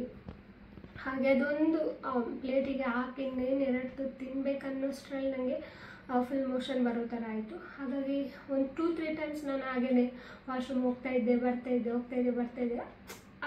ಅದೊಂಥರ ಹಿಂಸೆ ಆಗ್ತಾಯಿತ್ತು. ಯಾಕಂದರೆ ನನಗಂದರೆ ಹೊಟ್ಟೆ ನೋವು ಸ್ಟಾರ್ಟ್ ಆಗಿರಲಿಲ್ಲ, ನನಗೆ ಬೆನ್ನಿಂದನೇ ನೋವು ಸ್ಟಾರ್ಟ್ ಆಗಿತ್ತು. ನಾನು ಏನು ಅಂದ್ಕೊಂಡಿದ್ದೆ ಅಂದರೆ ಡೆಲಿವರಿ ಪೇಯ್ನ್ ಅಂದರೆ ಹೊಟ್ಟೆ ನೋವು ಸ್ಟಾರ್ಟ್ ಆಗುತ್ತೆ, ಇನ್ನೂ ನನಗೆ ಸ್ಟಾರ್ಟ್ ಆಗಿಲ್ಲ, ಇನ್ನು ಹೊಟ್ಟೆ ನೋವು ಯಾವಾಗ ಸ್ಟಾರ್ಟ್ ಆಗುತ್ತೆ ಅಂತ ಕಾಯ್ತಾ ಇದ್ದೆ. ಬಟ್ ನನಗೆ ಏನಂದರೆ ಅದು ಡೆಲಿವರಿ ಪೇಯ್ನ್ ಅಂದರೆ ಲಾಸ್ಟ್ ತನಕ ಕೂಡ ಬೆನ್ನಲ್ಲೇ ಇತ್ತು, ಬೆನ್ನು ನೋವಿಂದಲೇ ಸ್ಟಾರ್ಟ್ ಆಗಿರುವಂಥದ್ದು. ಲಾಸ್ಟಿಗೆ ಮೋಷನ್ ಎಲ್ಲ ಪಾಸ್ ಮಾಡಿದ ಮೇಲೆ ನೆಕ್ಸ್ಟ್ ಸ್ವಲ್ಪ ಊಟ ಮಾಡಲಿಕ್ಕೆ ಹೋದೆ. ಬಟ್ ಪೇಯ್ನಲ್ಲಿ ನನಗೆ ಊಟ ಮಾಡಲಿಕ್ಕೂ ಆಗ್ತಾಯಿರಲಿಲ್ಲ. ಸೊ ಅದೆಲ್ಲ ಸೈಡಿಗೆ ಇಟ್ಟು ಸ್ವಲ್ಪ ಹೊತ್ತು ರೆಸ್ಟ್ ಮಾಡುವಂತ ಮಲ್ಕೊಂಡೆ. ಸೊ ಆ ಟೈಮಲ್ಲಿ ನನಗೆ ಸಡನ್ ವಾಟರ್ ಬ್ರೇಕ್ ಆಯಿತು, ಗೊತ್ತಿರ್ಬೋದು. ಅದು ಸ್ವಲ್ಪ ಅಂದರೆ ನೆಕ್ಸ್ಟ್ ಡೇ ಆಗ್ಬೋದು ಅಂತ ಹೇಳಿದ್ರಲ್ಲ, ಹಾಗಾಗಿ ಸಿಸ್ಟರ್ನವರು ಕೂಡ ಅವರಿಗೂ ಇಷ್ಟು ಬೇಗ ಆಗಿರ್ಬೋದಾ ಅಂತ ಸ್ವಲ್ಪ ಡೌಟ್ ಇತ್ತು. ಹಾಗಾಗಿ ಡ್ರೆಸ್ ಎಲ್ಲ ಚೇಂಜ್ ಮಾಡಿಕೊಂಡು ವಾಪಸ್ ನನ್ನನ್ನು ಲೇಬರ್ ರೂಮ್ಗೆ ಕರ್ಕೊಂಡು ಬಂದರು. ಫುಲ್ ಒಂದು 11:30ಗೇನೋ ನಾವು ಹೋಗಿ ಅಡ್ಮಿಟ್ ಆಗಿರುವಂಥದ್ದು. ಡಾಕ್ಟ್ರ್ ಬಂದು ನೋಡಿರುವಂಥದ್ದು ನನ್ನನ್ನು 9:30ಗೆ. ಆಮೇಲೆ 11:30ಗೆ ನಾವು ವಾಪಸ್ ಲೇಬರ್ ರೂಮ್ಗೆ ಹೋದ್ವಿ. ಲೇಬರ್ ರೂಮಲ್ಲಿ ಹೋದ್ಮೇಲೆ ನನಗೆ ಸ್ವಲ್ಪ ಅಂದರೆ ತಡ್ಕೊಳ್ಳುವಷ್ಟು ಪೇಯ್ನ್ ಇತ್ತು, ಸ್ವಲ್ಪ ಕಂಟ್ರೋಲ್ ಮಾಡ್ತಾಯಿದ್ದೆ. ಸೊ ಆ ಟೈಮಲ್ಲಿ ನಮಗೆ ದೇವರ ಸಹಾಯ ಕೂಡ ತುಂಬ ಹೆಲ್ಪ್ ಆಗುತ್ತೆ ಅಂತಲೇ ಹೇಳ್ಬೋದು. ಯಾಕಂದರೆ ಆ ವಿಷಯದಲ್ಲಿ ತುಂಬ ನಾನು ಲಕ್ಕಿ ಅಂತಲೇ ಹೇಳ್ಬೋದು. ಯಾಕಂದರೆ ಕೆಲವರಿಗೆ ಪಾಪ ತುಂಬ ಹೊತ್ತು ಪೇಯ್ನ್ ಇರುತ್ತೆ, ತುಂಬ ಹೊತ್ತು ಲೇಬರ್ ಪೇಯ್ನ್ ಬಂದಾದಮೇಲೆ ಡೆಲಿವರಿ ಆಗುತ್ತೆ. ಬಟ್ ನನಗೆ 11:30ಗೆ ನಾರ್ಮಲ್ ಅಂದರೆ ತಡ್ಕೊಳ್ಳುವಷ್ಟು ಪೇಯ್ನ್ ಸ್ಟಾರ್ಟ್ ಆಯಿತು. ಆಮೇಲೆ ಸ್ವಲ್ಪ ಹೊತ್ತಾದಮೇಲೆ ನನಗೆ ಆಮೇಲೆ ಇದು ಟೈಮೆಲ್ಲ ಗೊತ್ತಿಲ್ಲ. ಹೋಗ್ತಾ ಪೇಯ್ನ್ ಅಂತೂ ತುಂಬ ತಡ್ಕೊಳ್ಳಿಕ್ಕೇ ಸಾಧ್ಯ ಇಲ್ಲ, ಅಷ್ಟು ಪೇಯ್ನ್ ಸ್ಟಾರ್ಟ್ ಆಗ್ತಾ ಹೋಯಿತು. ಅಂದರೆ ಸಿಸ್ಟರ್ನವರೇ ಕೇಳ್ತಾಯಿದ್ರು ಅಷ್ಟು ಪೇಯ್ನ್ ಆಗ್ತಾ ಇದೆಯಾ ಅಂತ. ಆಮೇಲೆ ಚೆಕ್ ಮಾಡ್ತಾ ಇರ್ತಾರೆ, ಅವ್ರಿಗೆ ಗೊತ್ತಿರ್ಬೋದು. ಚೆಕ್ ಮಾಡುವಾಗ ಅವ್ರು ಹೇಳಿದರು ಅಂದರೆ ಬೇಗನೆ, ಅಂದರೆ 3 ಸೆಂಟಿಮೀಟರ್ಗಿಂತ ಜಾಸ್ತಿ ಓಪನ್ ಆಗಿತ್ತು, ಬೇಗನೆ ಡೆಲಿವರಿ ಆಗುತ್ತೆ. ಅನ್ಕಾನ್ಷಿಯಸ್ ಜಾಸ್ತಿ ಆಗ್ತಾ ಹೋಯಿತು. ಆ ಟೈಮಲ್ಲಿ ನನಗೆ ಅಂದರೆ ಬೊಬ್ಬೆ ಆಗ್ತಾಯಿದ್ದೆ, ಕಿರಿಸ್ತಾ ಇದ್ದೆ. ಹೊರಗಡೆಯಿಂದ ಅಮ್ಮನೂ ಅಳ್ತಾ ಇದ್ರು, ಇವರು ಫುಲ್ಲು. ಯಾಕಂದರೆ ಗೊತ್ತಿರ್ಬೋದು ಗಂಡಸರು ಅಳಲ್ಲ, ಬಟ್ ಅಷ್ಟು ಟೆನ್ಷನ್ ಇರುತ್ತೆ ಅವರ ಹತ್ರ. ಅದ್ರ ಜೊತೆಗೆ ಅಣ್ಣ ಕೂಡ ಬಂದಿದ್ದರು. ಸೊ ಅವ್ರಿಗೆ ಕೂಡ ಇದೆಲ್ಲ ಹೊಸತ್ತು ಎಕ್ಸ್ಪೀರಿಯೆನ್ಸ್. ತುಂಬ ಅಂದರೆ ಹೊರಗಡೆಯಿಂದ ನಾನು ಒಳಗಡೆ ಒಬ್ಬಳು ಅನುಭವಿಸುವಾಗ ಅದ್ರ ಜೊತೆಗೆ ಇವರಿಗೂ ತುಂಬ ಕಷ್ಟ ಆಗಿರ್ಬೋದು ಆ ಟೈಮಲ್ಲಿ. ಅದರ ನೆಕ್ಸ್ಟ್ ಏನಂದರೆ ನನಗೆ ಆ ಟೈಮಲ್ಲಿ ಅಲ್ಲಿ ಒಬ್ಬರು ಆಂಟಿ ಇದ್ದರು, ಅವರು ನನಗೆ ಸಿಯಾಳನ ಚೆನ್ನಾಗಿ ಕುಡಿಸಿದ್ರು. ಅಂದರೆ ನನಗೆ ಪೇಯ್ನಲ್ಲಿ ನನಗೆ ಬೇಡ ಅಂತ ಹೇಳ್ತಾಯಿದ್ದೆ. ಬಟ್ ಇಲ್ಲ, ಲಾಸ್ಟಿಗೆ ನಿಮಗೆ ಶಕ್ತಿ ಬೇಕು ಅಂತ ಹೇಳಿ ಚೆನ್ನಾಗಿ 2 ಸಿಯಾಳ ಏನಿತ್ತು ಅದನ್ನೆಲ್ಲ ಕುಡಿಸಿದ್ರು ಅವರು. ಅದು ಡೆಲಿವರಿ ಟೈಮಲ್ಲಿ ತುಂಬ ಹೆಲ್ಪ್ ಆಯಿತು ಅಂತಲೇ ಹೇಳ್ಬೋದು. ಸೊ ಹಾಗಾಗಿ ಅವ್ರಿಗೆ ಕೂಡ ತುಂಬ ಥ್ಯಾಂಕ್ಸ್ ಹೇಳಬೇಕು ನಾನು. ಅದರ ಜೊತೆಗೆ ಲಾಸ್ಟ್ ಮೊಮೆಂಟಿಗೆ ಇನ್ನೇನು ನನಗೆ ಆಗೋದೇ ಇಲ್ಲ, ನಾನು ಅಂದರೆ ಹೇಳ್ತಾ ಇದ್ದೆ ಡಾಕ್ಟ್ರನ್ನ ಕರೀದು ನನಗೆ ಆಗ್ತಾ ಇಲ್ಲ ಅಂತ. ಆ ಟೈಮಲ್ಲಿ ಸಿಸ್ಟರ್ನವ್ರು ಇವ್ರ ಹತ್ರ ಕೂಡ ಹೋಗಿ ಹೇಳಿದ್ರಂತಿಲ್ಲ, ಇನ್ನು 15 ಮಿನಿಟ್ಸಲ್ಲಿ ಆಗುತ್ತೆ ಅಂತ. ಡಾಕ್ಟ್ರು ಕೂಡ ಅಷ್ಟೇ ಕರೆಕ್ಟ್ ಟೈಮಿಗೆ, ಅಂದರೆ ಸಿಸ್ಟರ್ನವರು ಹೇಳಿದ ತಕ್ಷಣ ಬಂದಿದ್ದಾರೆ ಅವರು. ಅವ್ರು ಬಂದ ಮೇಲೆ ನಾನು ಹೇಳಿದೆಲ್ಲ, ಅದೊಂಥರ ಇನ್ನೂ ಕೂಡ ನನಗೆ ಧೈರ್ಯ ಬಂತು. ಡಾಕ್ಟರ್ ಹತ್ರ ಹೇಳಿದೆ ಇಲ್ಲ ನನಗೆ ಆಗ್ತಾಯಿಲ್ಲ ಅಂತ. ಅವರು ಏನು ಹೇಳಿದ್ರಂದರೆ ಇಷ್ಟು ತನಕ ನೀವು ಬಿಟ್ಟು ಕೊಟ್ಟಿಲ್ಲಲ್ಲ, ಸೊ ಇನ್ನು ಅಂದರೆ ಡೆಂಗ್ಯೂ ಇತ್ತು, ಆಮೇಲೆ ಪೇನ್ಲೆಸ್ ಬೇಕು ಅಂತ ಹೇಳಿ ಕೂಡ ಇಷ್ಟು ತಕ್ಕೊಂಡಿದ್ರಲ್ಲ, ಸೊ ಇನ್ನು ಬಿಟ್ಕೊಡ್ಬೇಡಿ, ಆಗುತ್ತೆ, ನಿಮ್ಮಿಂದ ನಾರ್ಮಲ್ ಆಗುತ್ತೆ ಅಂತ ಫುಲ್ ಧೈರ್ಯ ಹೇಳಿದರು. ಇಲ್ಲಿ ಕೂಡ ಅಂದರೆ ಈ ಎಕ್ಸ್ಪೀರಿಯೆನ್ಸನ್ನು ನಾನು ಶೇರ್ ಮಾಡಲೇಬೇಕು. ಯಾಕಂದರೆ ಕೆಲವರು ಹೇಳ್ತಾರೆ, ಅಂದರೆ ಕೆಲವರು ನಾನು ಕೇಳಿದ್ದೇನೆ ಆ ಟೈಮಲ್ಲೆಲ್ಲ ಕೆಲವರು ಡಾಕ್ಟ್ರೆಲ್ಲ ಸ್ವಲ್ಪ ಅಂದರೆ ರ್ಯಾಶ್ ಆಗ್ತಾರೆ, ಅಂದರೆ ನಾವು ಆ ಟೈಮಲ್ಲೆಲ್ಲ ಇದು ಮಾಡಿದ್ದೆ. ಬಟ್ ಇವ್ರು ತುಂಬ ಕಾಮಾಗಿ ತುಂಬ ನನಗೆ ಸಮಾಧಾನ ಮಾಡ್ತಾಯಿದ್ರು. ಸಿಸ್ಟರ್ನವ್ರು ಕೂಡ ಅಷ್ಟು ಲಾಸ್ಟಿಗಂತೂ ಸಾಧ್ಯನೇ ಇಲ್ಲ, ನನ್ನಿಂದ ಆಗೋದೇ ಇಲ್ಲ. ಅಂದರೆ ನನಗೆ ಈ ಕಡೆ ಸಿಸ್ಟರ್ನವ್ರು ಹೇಳ್ತಾ ಇದ್ದಾರೆ, ಏನೂ ಕೇಳ್ತಾ ಇರಲಿಲ್ಲ, ಯಾಕಂದರೆ ಅನ್ಕಾನ್ಷಿಯಸ್ ಆಗ್ತಾ ಬಂದೆ. ಡಾಕ್ಟರ್ ಬಂದಮೇಲೆ ಸ್ವಲ್ಪ ಓಕೆ ಸಮಾಧಾನ ಆಯಿತು, ಬಟ್ ಪೇಯ್ನ್ ಅಂತೂ ತಡ್ಕೊಳ್ಳಿಕ್ಕೆ ಆಗ್ತಾ ಇರಲಿಲ್ಲ. ಸೊ ಆ ಟೈಮಲ್ಲಿ ನಾನು ಹನುಮಾನ್ ಚಾಲೀಸ್ ಕೂಡ ಹೇಳ್ತಾ ಇದ್ದೆ. ಅಂದರೆ ಫುಲ್ ನನಗೆ ಅನ್ಕಾನ್ಷಿಯಸ್ ಆಗಿರೋದ್ರಿಂದ ಎಲ್ಲ ಹೇಳಲಿಕ್ಕೆ ಆಗ್ತಿರ್ಲಿಲ್ಲ. ಬಟ್ ನನಗೆ ಯಾವ ಲೈನ್ ಆಗುತ್ತೋ, ಸೊ ಅದನ್ನು ಎಷ್ಟು ಆಗುತ್ತೋ ಅದರಿಂದ ಆ ಪಾಸಿಟಿವ್ ಎಷ್ಟು ನನಗೆ ಎಫೆಕ್ಟ್ ಆಯ್ತಂದರೆ ಆ ಮಂತ್ರ ಹೇಳುವಾಗ ನನಗೆ ಸ್ವಲ್ಪ ಪೇಯ್ನ್ ರಿಲೀಫ್ ಆಗ್ತಾಯಿತ್ತು, ವಾಪಸ್ ಇದಾಗ್ತಾಯಿತ್ತು. ಸೊ ಅದು ಕೂಡ ನಾನು ಎಕ್ಸ್ಪೀರಿಯೆನ್ಸ್ ಮಾಡಿದ್ದೇನೆ. ಅದರ ಜೊತೆಗೆ ನಾವು ಪ್ರತಿ ಇದರಲ್ಲೂ ಹೇಳ್ತೀವಿ, ನಮ್ಮ ಮನೆ ದೇವರು ಅಪ್ಪೆ ಮಂತ್ರ ದೇವತೆ ಅವರನ್ನು ನೆನೆಸ್ಕೊಳ್ಳಬೇಕು. ಅದರ ಜೊತೆಗೆ ನಾವು ಎಲ್ಲ ದೇವರನ್ನು ನಂಬ್ತೀವಿ ನಾವು. ಸೊ ಹಾಗಾಗಿ ಎಲ್ಲರ ಇದರಿಂದ ನನಗೆ ಪೇಯ್ನ್ ತಡ್ಕೊಳ್ಳುವ ಶಕ್ತಿ ಕೊಟ್ಟರು. ಅದರ ಜೊತೆಗೆ ಡಾಕ್ಟ್ರ್ ಬಂದ ಮೇಲೆ ಅಂದರೆ ನನ್ನ ಸಿಚುವೇಶನ್ ನೋಡಿ ನಾನು ಆಗ್ತಾಯಿಲ್ಲ ಅಂತ ಹೇಳಿದ್ದಕ್ಕೆ ಲಾಸ್ಟಿಗೆ ಇವರನ್ನು ಕರೆದ್ರು. ಅಂದರೆ ಇನ್ನೇನು ಡೆಲಿವರಿ ಮಾಡಬೇಕು ಅನ್ನೋಷ್ಟರಲ್ಲಿ ಡಾಕ್ಟ್ರು ಕೂಡ ಬಂದರು. ಅವರು ಇವರನ್ನು ಒಳಗಡೆ ಕರೆದ್ರು, ಅಂದರೆ ನನಗೆ ಸ್ವಲ್ಪ ಧೈರ್ಯ ಹೇಳಿ ಅಂತ.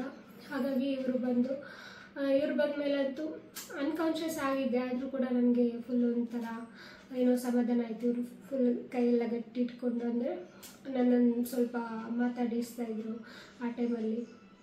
ಆಮೇಲೆ ಆ ಟೈಮಲ್ಲಿ ನಮಗೆ ಸಿಸ್ಟರ್ನವ್ರು ಹೇಳ್ತಾ ಇರ್ತಾರೆ, ಯಾಕಂದರೆ ಫಸ್ಟ್ ಪ್ರೆಗ್ನೆನ್ಸಿ ಅಲ್ಲ, ಸೊ ಯಾವ ಥರ ಪುಷ್ ಮಾಡಬೇಕು. ಅಂದರೆ ಈ ವಿಡಿಯೋ ನಾನು ಮಾಡಿದ ಉದ್ದೇಶನೇ ಅದೇ, ಯಾಕಂದರೆ ಫಸ್ಟ್ ಪ್ರೆಗ್ನೆನ್ಸಿ ಇರೋರಿಗೆ ಸ್ವಲ್ಪ ಹೆಲ್ಪ್ ಆಗ್ಬೋದು ಅಂತ. ಸೊ ಆ ಟೈಮಲ್ಲಿ ನಾವು ತುಂಬ ಸಪೋರ್ಟ್ ಮಾಡಬೇಕಾಗುತ್ತೆ ಅವರಿಗೆ, ಯಾಕಂದರೆ ಟೈಮಲ್ಲಿ ಫುಲ್ ಅಂದರೆ ಪಾಪು ಬರೋ ಟೈಮಲ್ಲಂತೂ ಬಂದಮೇಲೆ ಕೂಡ ಅಷ್ಟೇ ಸ್ವಲ್ಪ ಹೊತ್ತು ಅನ್ಕಾನ್ಷಿಯಸ್ ಆಗೇ ಇದ್ದೆ ನಾನು. ಅಂದರೆ ಫುಲ್ ಅಲ್ಲ, ಸ್ವಲ್ಪ ಅನ್ಕಾನ್ಷಿಯಸ್ ಆಗಿದ್ದೆ. ಹಾಗಾಗಿ ಆ ಟೈಮಲ್ಲಿ ಅವ್ರು ಏನು ಹೇಳ್ತಾಯಿದ್ರು, ಅವ್ರ ಪಾಪ ಹೇಳ್ತಾಯಿದ್ರು ಈ ಥರ ಮಾಡಿ ಅಂತ. ಬಟ್ ನನಗೆ ಅದು ಅರ್ಥ ಆಗ್ತಾ ಇರಲಿಲ್ಲ ಆ ಟೈಮಲ್ಲಿ. ಬಟ್ ಹೇಗೂ ಫೈನಲಿ ದೇವರ ದಯದಿಂದ ನನಗೆ 2:10ಕ್ಕೆ ನಂದು ಡೆಲಿವರಿ ಆಗಿರುವಂಥದ್ದು. 2:05ಕ್ಕೆ ನಂದು ಡೆಲಿವರಿ ಆಗಿರುವಂಥದ್ದು. ಸೊ ಆ ಟೈಮಲ್ಲಿ ಒಂದು ಖುಷಿಯ ವಿಷಯ ಏನಂದರೆ ಇವರು ನನ್ನ ಜೊತೆಗೆ ಇದ್ದರು, ಒಳಗಡೆನೇ ಇದ್ದರು.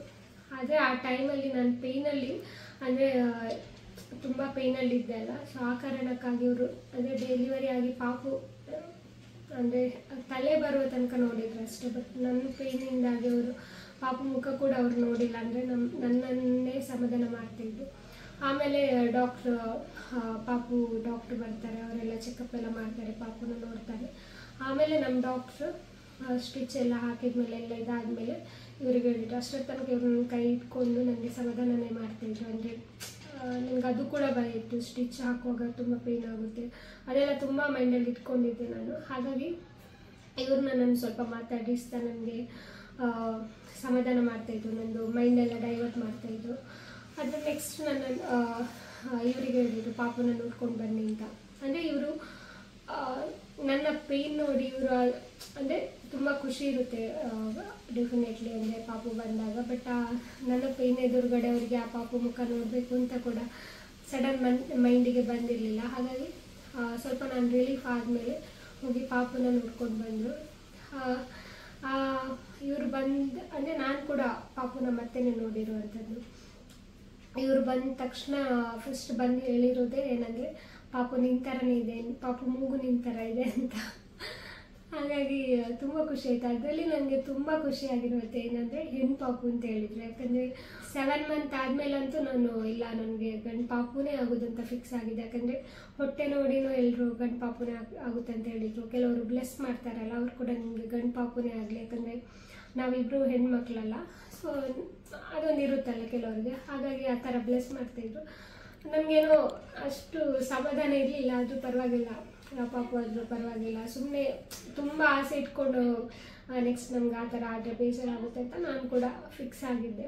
ಸೊ ನನಗೆ ಆ ನೋವಲ್ಲಿ ಪಾಪು ಆಗಿದೆ ಅನ್ನೋದೇ ದೊಡ್ಡ ಖುಷಿ. ಅದರಲ್ಲೂ ಹೆಣ್ಣು ಪಾಪು ಆಗಿದೆ ಅಂದರೆ ಆ ಎಕ್ಸ್ಪೀರಿಯೆನ್ಸ್ ಅಂತೂ ಆ ಮೂಮೆಂಟ್ ಏನಿದೆ ಅದನ್ನು ಎಕ್ಸ್ಪ್ರೆಸ್ ಮಾಡಲಿಕ್ಕೇ ಸಾಧ್ಯ ಇಲ್ಲ. ಅದರ ನೆಕ್ಸ್ಟ್ ನಾನು 1 ಗಂಟೆ ಕೂಡ ಫುಲ್ ಆರಾಮಾಗೇ ಇದ್ದೆ. ಇವರಿದ್ದರು, ಹತ್ರನೇ ಇದ್ದರು, ಆರಾಮಾಗಿದ್ದರು. ಪಾಪುನ ಆಮೇಲೆ ನನ್ನ ಆ ಸೈಡಲ್ಲೇ ತಂದು ಫಸ್ಟಿಗೆ ಬಂದು ನನಗೆ ಎದೆಗೆಲ್ಲ ಇದು ಮಾಡಿ ನೆಕ್ಸ್ಟ್ ಅದನ್ನು ಸ್ವಲ್ಪ ಹೊತ್ತು ಸೈಡಲ್ಲಿ ಇಡಿಸಿದ್ರು. ಸೊ ನಾನು ತುಂಬ ಆರಾಮಾಗಿದ್ದೆ ಆ ಟೈಮಲ್ಲೆಲ್ಲ. ಬಟ್ 1 ಗಂಟೆ ನಂತರ ನನಗೆ ಆ್ಯಕ್ಚುಲಿ ಡ್ರಿಪ್ಸ್ ಎಲ್ಲ ಹಾಕಿರ್ತಾರಲ್ಲ, ಅದರಿಂದ ಫುಲ್ ಚಳಿ ಜ್ವರ ಎಲ್ಲ ಸ್ಟಾರ್ಟ್ ಆಯಿತು. ಚಳಿ ಜ್ವರ ಅಂದರೆ ಬೆಡ್ ಎಲ್ಲ ಫುಲ್ ಇದಾಗ್ತಾಯಿತ್ತು, ಶೇಕ್ ಆಗ್ತಾಯಿತ್ತು, ಅಷ್ಟು ತಡ್ಕೊಳ್ಳಿಕ್ಕೆ ಆಗದಷ್ಟು ಚಳಿ ಜ್ವರ ಸ್ಟಾರ್ಟ್ ಆಯಿತು. ಆಮೇಲೆ ಮೆಡಿಸಿನ್ ಎಲ್ಲ ಹಾಕಿ ಜ್ವರ ಬಿಡ್ತಾನೆ ಇರಲಿಲ್ಲ. ಬಟ್ ನನಗೇನಂದರೆ ನಾರ್ಮಲಿ ನಾನು ಜ್ವರ ಎಲ್ಲ ಬಂದರೆ ತುಂಬ ವೀಕ್ ಆಗ್ತೀನಿ. ಬಟ್ ಆ ಟೈಮಲ್ಲಿ ಆಲ್ರೆಡಿ ಒಂದು ದೊಡ್ಡ ಪೇಯ್ನನ್ನೇ ತಡ್ಕೊಂಡಿದ್ದೇನಲ್ಲ, ಪಾಪುನೂ ಬಂದಿದೆ, ಸೊ ಎಲ್ಲ ಖುಷಿಯಲ್ಲಿದ್ದೀನಿ. ಸೊ ಇದೆಲ್ಲ ಇನ್ನು ನಾರ್ಮಲ್ ವಿಷಯ ಅಂತ ನನ್ನಷ್ಟಕ್ಕೆ ನಾರ್ಮಲ್ ಆಗಿದ್ದೆ. ಒಂದು ಡೆಲಿವರಿ ಆದಮೇಲೆ 4 o'clock ಸ್ಟಾರ್ಟ್ ಆಗಿತ್ತು. ನನ್ನನ್ನು 7 ತನಕ ಕೂಡ ಲೇಬರ್ ರೂಮಲ್ಲಿ ಇಟ್ಕೊಂಡಿದ್ರು. ಅದಕ್ಕಿಂತ ಮುಂಚೆ ಪಾಪುನ ಇವ್ರ ಜೊತೆ ಕಳಿಸ್ಕೊಟ್ಟಿದ್ರು. ಒಂದು ಸಲ ಫೀಡ್ ಮಾಡಿಸಿ ಆಮೇಲೆ 5 ಗಂಟೆಗೆ ರೂಮಿಗೆ ಇವರು ತಗೊಂಡೋಗಿದ್ರು. ಆಮೇಲೆ ನನಗೆ 2 hours ಫೀಡ್ ಮಾಡಬೇಕಲ್ಲ, 7 o'clock ನನ್ನನ್ನು ಲೇಬರ್ ರೂಮಿಗೆ ಶಿಫ್ಟ್ ಮಾಡಿದರು. ಸೊ ಆವಾಗ ಪಾಪ 2 hours ಆಗಿತ್ತಲ್ಲ, ನಿದ್ದೆಯಲ್ಲೇ ಕೈಯೆಲ್ಲ ಚೀಪ್ತಾಯಿದ್ರು. ಅದೆಲ್ಲ ಎಕ್ಸ್ಪೀರಿಯೆನ್ಸ್. ಆಮೇಲೆ ಇದು ಎಕ್ಸ್ಪೀರಿಯೆನ್ಸ್ ಏನಿದೆ, ಪೇನ್ ಇರುತ್ತೆ ನಮಗೆ. ಬಟ್ ಅದೆಲ್ಲ ಆ ಪೇನ್ ಮಿಡಲಲ್ಲಿ ಆ ಪಾಪು ಇರುತ್ತಲ್ಲ, ಆ ಫೇಸ್ ನೋಡಿದರೆ ಅದೆಲ್ಲ ನಾವಿಷ್ಟು 9 ಮಂತಿಂದ ವಾಮಿಟಿಂಗ್, ಸುಸ್ತು, ಅದು ಇದು ಇನ್ನೂ ತುಂಬ ಕಾಂಪ್ಲಿಕೇಶನ್ ಆಗಿರುತ್ತೆ ಕೆಲವರಿಗೆ. ಸೊ ಅದೆಲ್ಲ ಮರ್ತೋಗುತ್ತೆ ಅಂತಲೇ ಹೇಳ್ಬೋದು. ಇದು ನನ್ನದು ಪ್ರೆಗ್ನೆನ್ಸಿ ಜರ್ನಿ ಆ್ಯಕ್ಚುಲಿ. ಎಕ್ಸ್ಪೀರಿಯೆನ್ಸ್ ಅಂದರೆ ನನಗೆ ಇದರಲ್ಲಿ ಪ್ರೆಗ್ನೆನ್ಸಿಯಲ್ಲಿ, ಡೆಲಿವರಿಯಲ್ಲಿ ಏನು ಮೇನ್ ವಿಷಯ ಇದೆ, ಸೊ ಅದನ್ನು ನಾನು ನಿಮ್ಮ ಜೊತೆ ಶೇರ್ ಮಾಡಿದ್ದೇನೆ. ಸೊ ಇದರಲ್ಲಿ ಮೇನ್ ಇಡೀ ಪ್ರೆಗ್ನೆನ್ಸಿ ಪ್ಲಸ್ ಡೆಲಿವರಿ ಎಕ್ಸ್ಪೀರಿಯೆನ್ಸಲ್ಲಿ ಮೇನ್ ವಿಷಯ ಏನಂದರೆ ನಾವು ಎಷ್ಟು ಮೆಂಟಲಿ ಸ್ಟ್ರಾಂಗ್ ಇರ್ತೀವಿ, ಅದು ತುಂಬ ಇಂಪಾರ್ಟೆಂಟ್ ಆಗಿರುತ್ತೆ. ಆ ಮೆಂಟಲಿ ಸಪೋರ್ಟಿಗೆ ನಮಗೆ ಫ್ಯಾಮಿಲಿ ಕೂಡ ಇಂಪಾರ್ಟೆಂಟ್ ಆಗಿರ್ತಾರೆ. ಅದರಲ್ಲೂ ನಮ್ಮ ಪಾರ್ಟ್ನರ್ ಸಪೋರ್ಟ್ ಅಂತೂ ತುಂಬ ಬೇಕಾಗಿರುತ್ತೆ. ಯಾಕಂದರೆ ತುಂಬ ನಮ್ಮದು ಹಾರ್ಮೋನ್ ಚೇಂಜಸ್ ಇರುತ್ತೆ, ತುಂಬ ಕನ್ಫ್ಯೂಷನ್ ಇರುತ್ತೆ, ಭಯ ಇರುತ್ತೆ. ಅದು ಕೂಡ ಫಸ್ಟ್ ಪ್ರೆಗ್ನೆನ್ಸಿ ಆಗಿದ್ರಂತೂ ತುಂಬ ಇರುತ್ತೆ. ಹಾಗಾಗಿ ಅದರ ಜೊತೆಗೆ ನಮಗೆ ತುಂಬ ಇಂಪಾರ್ಟೆಂಟ್ ಅಂದರೆ ನನಗೆ ಎಕ್ಸ್ಪೀರಿಯೆನ್ಸ್ ಆಗಿರೋದು ದೇವರದ ಆಶೀರ್ವಾದ. ಸೊ ಅದಂತೂ ನನಗೆ ಆ ವಿಷಯದಲ್ಲಿ ತುಂಬ ಸಪೋರ್ಟ್ ಮಾಡಿದ್ದಾರೆ ಅಂತಲೇ ಹೇಳ್ಬೋದು. ಯಾಕಂದರೆ throughout the pregnancy health ವಿಷಯದಲ್ಲಾಗಿರ್ಬೋದು ಅಥವಾ ಡೆಲಿವರಿ ಟೈಮಲ್ಲಿ ಪೇಯ್ನ್ ಬಂದಿದೆ. ಡೆಲಿವರಿ ಪೇಯ್ನ್ ಏನು ಅನುಭವಿಸ್ಬೇಕು ಅದೆಲ್ಲ ಅನುಭವಿಸಿದ್ದೇನೆ. ಬಟ್ ಅದನ್ನು ತುಂಬ ಅಂದರೆ ಡಾಕ್ಟರ್ ಕೂಡ ಹೇಳ್ತಾಯಿದ್ರು, ತುಂಬ ಲಕ್ಕಿ, ಬೇಗ ಡೆಲಿವರಿ ಆಯಿತು, ತುಂಬ ಡೆಂಗ್ಯೂ ಇದ್ದರೂ ಕೂಡ ಅಥವಾ ಈ ಥರ ಇದ್ದರೂ ಕೂಡ ಡೆಲಿವರಿ ಎಲ್ಲ ಆರಾಮಾಗಾಯಿತು. ಸೊ ತುಂಬ ಖುಷಿ ಆಯಿತು ನನಗೆ. ಹಾಗಾಗಿ ನನ್ನ ಪ್ರೆಗ್ನೆನ್ಸಿ ಜರ್ನಿ ಅಂತೂ ತುಂಬ ಖುಷಿಯಾಗಿತ್ತು, ಎಲ್ಲ ರೀತಿಯಲ್ಲೂ ಇತ್ತು. ಹಾಗಾಗಿ ನಾನು ಕೇಳ್ಕೊಳ್ಳೋದು ಇಷ್ಟೇ, ಯಾಕಂದರೆ ನಂದು ಯಾವಾಗ ಡೆಲಿವರಿ ಆಯಿತಾ ಆವಾಗಿನಿಂದ ನಾನು ದೇವ್ರ ಹತ್ರ ಬೇಡ್ಕೊಳ್ಳುವಾಗ ಅಷ್ಟೇ ಬೇಡ್ಕೊಳ್ಳೋದು, ಯಾರೆಲ್ಲ ಪ್ರೆಗ್ನೆಂಟ್ ಇದ್ದಾರೆ ಸೊ ಅವರಿಗೆ ಆ ನೋವನ್ನೇನು ಪೇಯ್ನ್ ಇರುತ್ತೆ ಅದನ್ನು ತಡ್ಕೊಳ್ಳುವ ಶಕ್ತಿ ಕೊಡಲಿ. ಅದರ ಜೊತೆಗೆ ಪೇಯ್ನ್ ಹೇಗೂ ನಾವು ತಡ್ಕೊಳ್ಳೇಬೇಕು, ಅದರ ಜೊತೆಗೆ ಕೆಲವರಿಗೆ ಬೇರೆ ಬೇರೆ ರೀತಿ ಸ್ವಲ್ಪ ಕಷ್ಟ ಆಗುತ್ತೆ. ಸೊ ಅದೆಲ್ಲ ಬಾರದ ರೀತಿ ಪಾಪೆಲ್ಲ ಆರೋಗ್ಯದಿಂದ ಬರಲಿ ಅಂತ ಕೇಳ್ಕೊಳ್ಳೋದು. ಅದರ ಜೊತೆಗೆ ಯಾರಾದರೂ ಪ್ರೆಗ್ನೆಂಟ್ ಇರೋರು ವಿಡಿಯೋ ನೋಡ್ತಾ ಇರ್ಬೋದು. ಸೊ ಎಲ್ಲರೂ ಅಷ್ಟೇ ಆರಾಮಾಗಿರಿ, ಕೂಲಾಗಿರಿ, ಟೆನ್ಷನ್ ಮಾಡ್ಕೊಳ್ಬೇಡಿ, ಚೆನ್ನಾಗಿ ತಿಂದೆಲ್ಲ ಖುಷಿಯಿಂದ ಇರಿ ಅಂತ ಹೇಳ್ತೇನೆ. ಸೊ ಈ ವಿಡಿಯೋನ ಇಲ್ಲಿಗೆ ನಾನು ಎಂಡ್ ಮಾಡ್ತಾ ಇದ್ದೀನಿ. So next video breast feeding experience ಆಗಿರ್ಬೋದು ಅಥವಾ ನೆಕ್ಸ್ಟ್ ಬಾಣಂತನದ್ದು ಎಕ್ಸ್ಪೀರಿಯೆನ್ಸು. ಸೊ ಇದೆಲ್ಲ ಶೇರ್ ಮಾಡಬೇಕು ಅಂತ ಇದ್ದೀನಿ. ಆ ವಿಡಿಯೋ ಇಷ್ಟ ಆದರೆ ಪ್ಲೀಸ್ ಲೈಕ್ ಮಾಡಿ, ಶೇರ್ ಮಾಡಿ, ಕಮೆಂಟ್ ಮಾಡಿ. ಸೊ ಆದಷ್ಟು ಬೇಗ ನೆಕ್ಸ್ಟ್ ವಿಡಿಯೋದಿಂದ ಸಿಗ್ತೀವಿ. ಬಾಯ್ ಬಾಯ್, ಟೇಕ್ ಕೇರ್.